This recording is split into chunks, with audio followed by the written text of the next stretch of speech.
नमस्ते प्यारे विद्यार्थियों।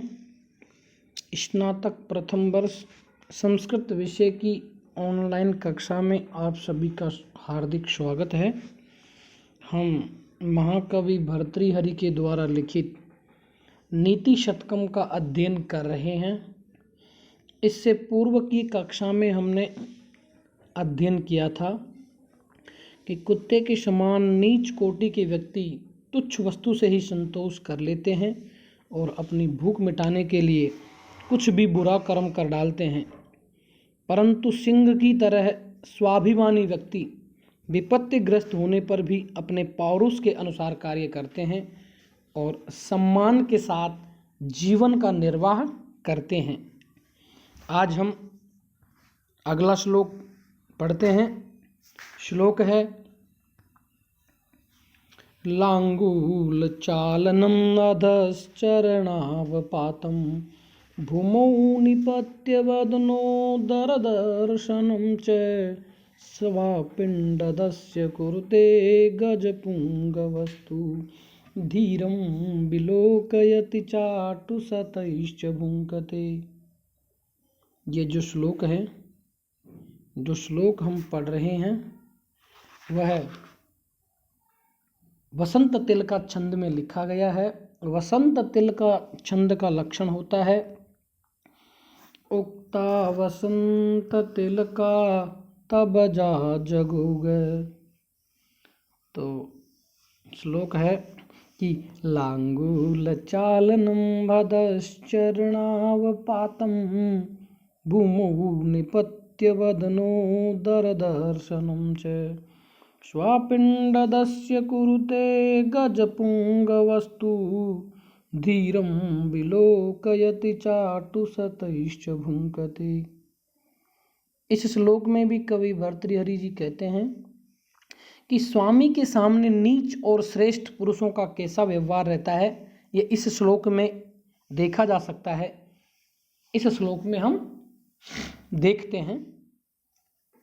अन्वय है स्वापिण्डदस्य पुरतः लांगूल चालनम अधः चरणावपातं भूमौ निपत्य वदनो दरदर्शनं च कुरुते गजपुंगवः तु पिण्डदस्य पुरतः धीरं विलोकयति चाटुशतैश्च भुङ्क्ते। श्व यानी कुत्ता, श्व कुत्ता, पिण्डदस्य अपने भोजन देने वाले के, भोजन कराने वाले स्वामी के पुरतः सामने लांगूल चालनम अपनी पूंछ को हिलाता है। लांगूल चालनम अपनी पूंछ को दिखाता है, हिलाता है। अधः चरणावपातम, अधः और नीचे, चरणावपातम उसके पैरों में गिरता है, पैरों में लोटपोट होता है। भूमौ निपत्य और भूमि पर गिरकर वदनो दर्शनम च कुरुते अपना मुंह और पेट दिखाता है। वदनो दर्शनम च, वदन यानी मुख और उदर दर्शनम, उदर यानी पेट, दर्शनम यानी दिखाता है। यह काम करता है कुत्ता। गजपुंग वह तू, लेकिन जो गजेंद्र होता है, जो एक मदमस्त हाथी होता है, गज श्रेष्ठ होता है, वह पिण्डदस्य पुरतः अपने स्वामी के सामने धीरम विलोकयति धैर्य पूर्वक देखता है, स्वाभिमानी पूर्वक देखता है। चाटुशतैश्च भुङ्क्ते और सैकड़ों मीठी मीठी बातें करने से खाता है, या सैकड़ों मिन्नतों से वो खाना खाता है, सैकड़ों खुशामदों के बाद में ही वो खाना खाता है। इस श्लोक में कहा गया है कि स्वापिण्डदस्य पुरतः लांगूल चालनम, कुत्ता भोजन देने वाले के आगे पूंछ हिलाता है। अधः चरणावपातम और अपने उसके नीचे चरणों में गिर जाता है।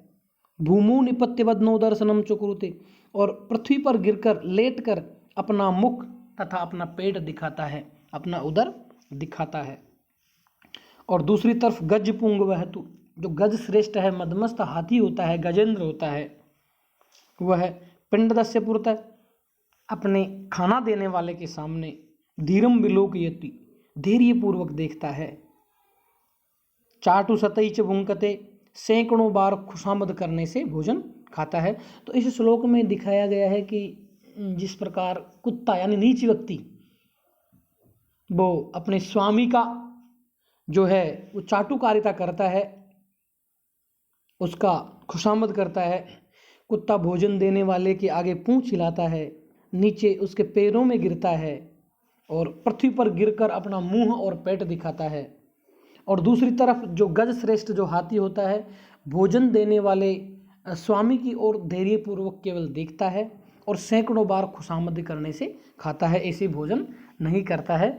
तो इसमें यह दिखाया गया है कि उत्तम तथा अध्यम प्राणी जो होता है, यानी उत्तम और जो नीच प्रकार का जो प्राणी होता है, उनका बहुत ही सुंदर निदर्शन इस श्लोक में दिखाया गया है कि शूद्र मनुष्य कुत्ते की तरह अपने स्वामी के सामने अपनी उदर पूर्ति के लिए, अपने पेट की पूर्ति के लिए हीन और दीन अवस्था को प्रकट करते हैं, परंतु सम्मान वाला जो व्यक्ति होता है गजराज की भांति, एक हाथी की भांति अपने अन्नदाता के सामने किसी प्रकार की दीनता नहीं दिखाता और केवल गंभीर रहता है तथा मान और सम्मान से जीवन व्यतीत करता है।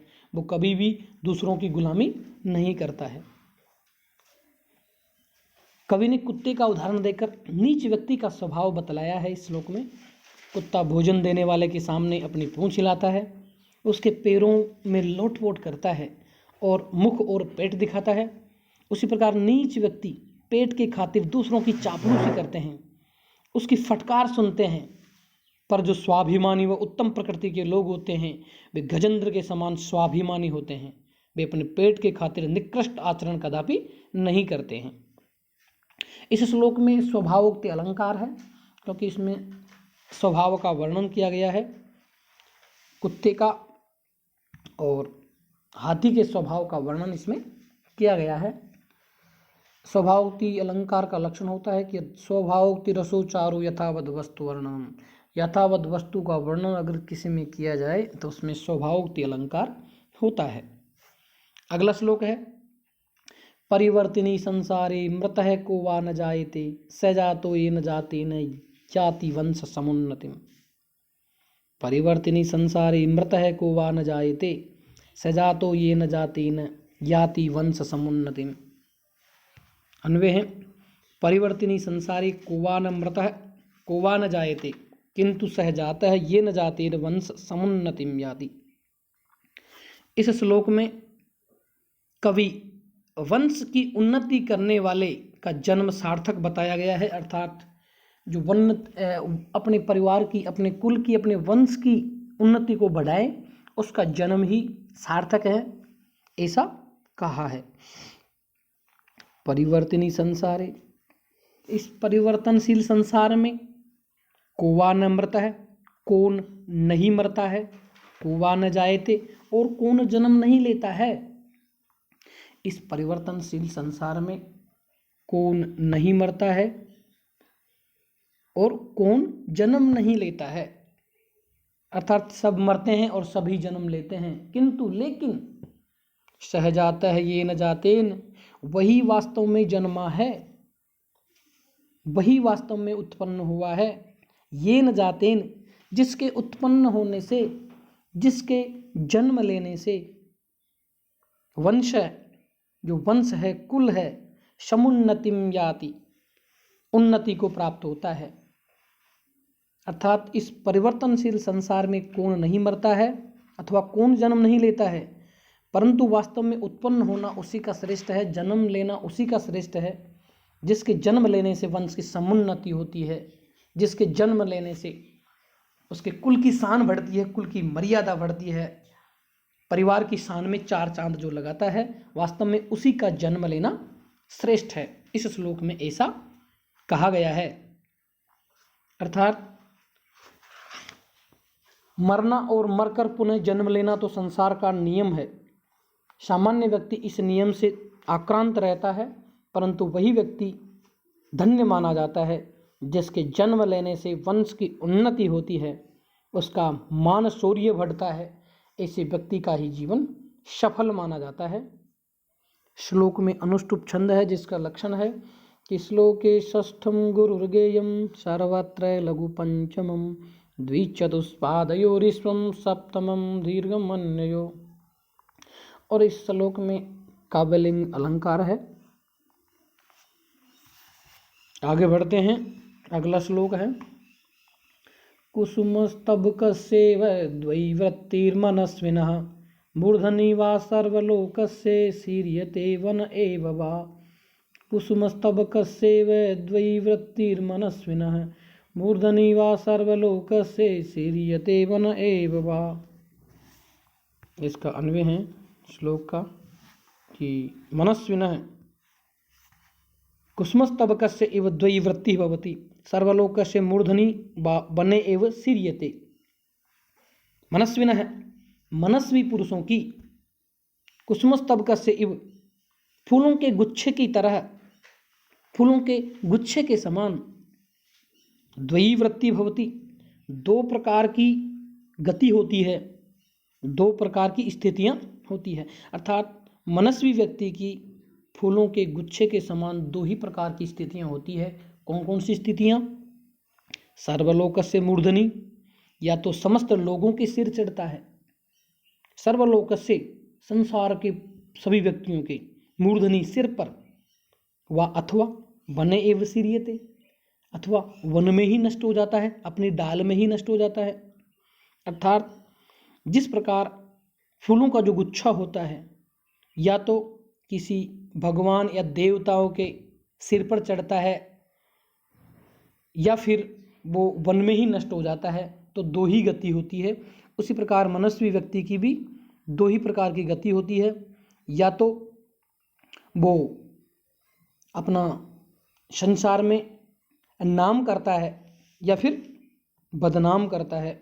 आत्मसम्मान वाले पुरुष फूलों जैसे स्वभाव वाले होते हैं।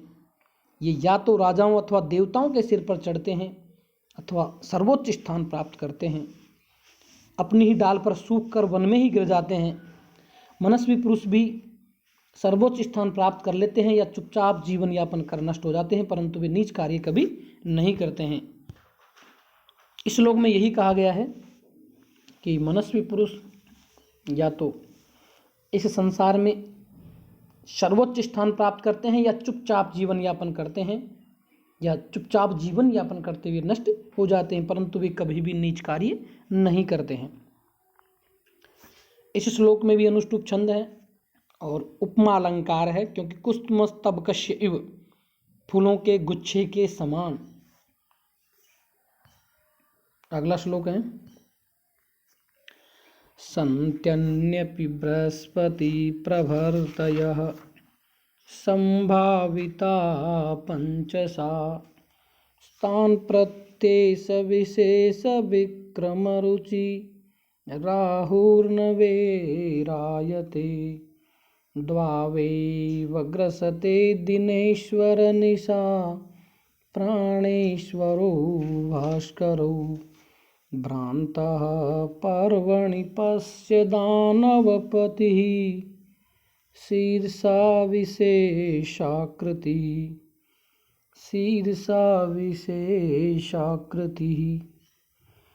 सन्त्यन्यपि बृहस्पति प्रभृतयः संभाविता पंचसा स्थान प्रत्येष विशेष विक्रम रुचि राहुर्न वेरायते द्वावैव ग्रसते दिनेश्वर निशा प्राणेश्वरो भास्करो भ्रान्तः पर्वणि पश्य दानवपति शीर्षा विशेषाकृति।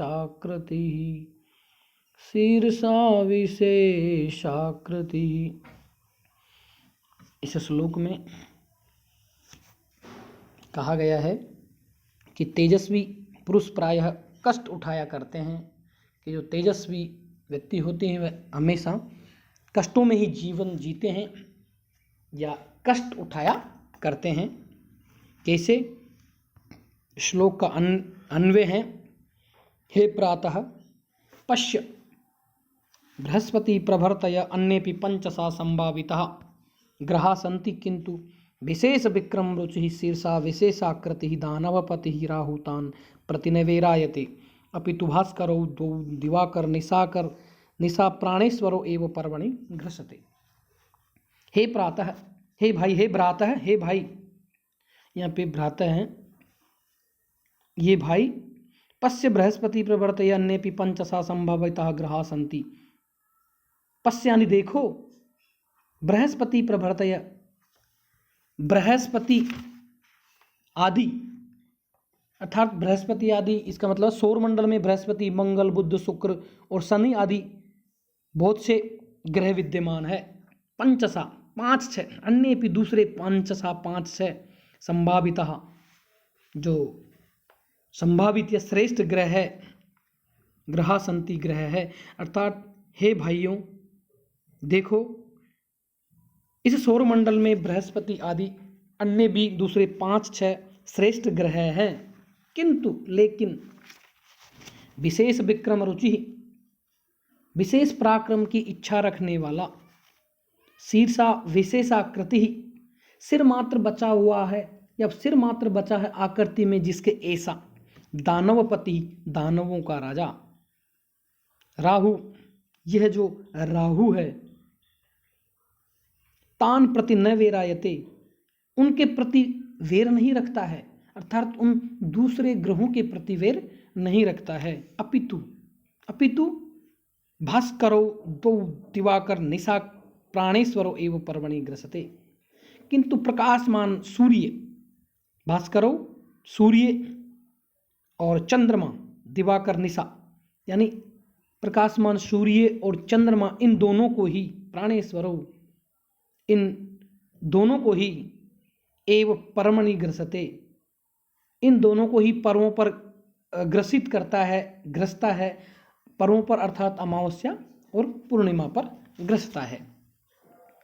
इस श्लोक का अर्थ है कि हे भाइयों देखो, यद्यपि इस सौरमंडल में बृहस्पति, मंगल, बुध, शुक्र तथा शनि आदि अन्य बड़े बड़े श्रेष्ठ ग्रह विद्यमान है, किंतु विशेष पराक्रम युक्त कार्यों में ही रुचि रखने वाला और केवल मस्तक मात्र स्वरूप वाला जो दैत्यराज राहु, इनसे कभी भी वेर नहीं रखता, किंतु प्रकाशमान सूर्य और चंद्रमा, इन दोनों को ही अमावस्या एवं पूर्णिमा पर्व पर वो ग्रसता है, और दूसरे जो ग्रह हैं उनका वो नहीं ग्रसता।